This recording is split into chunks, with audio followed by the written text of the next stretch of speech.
بسم الله الرحمن الرحيم.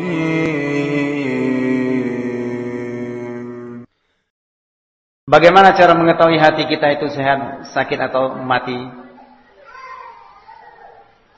Nah, ya kita masing-masing mengetahui keadaan hatinya. Kalau secara zahir jadi ukuran yang disebutkan oleh pengalaman para ulama, nih ya, mereka mengatakan kalau orang itu sudah mulai berat melakukan hal-hal yang sifatnya ketaatan, berat melakukan amalan-amalan saleh, itu tanda hatinya sedang sakit. Nah,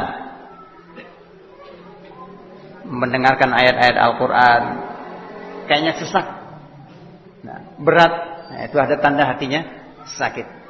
Nah, kecenderungan untuk melakukan kejelekan, nah, kita bisa mendefinisikan sendiri, menjelaskan sendiri yang mana yang jelek. Senang hatinya dianya melihat perempuan-perempuan di jalan atau mendengarkan musik, ya, nah, membuang-buang waktu, ini tanda bahwa hatinya sedang sakit. Nah, bertingkat. Nah,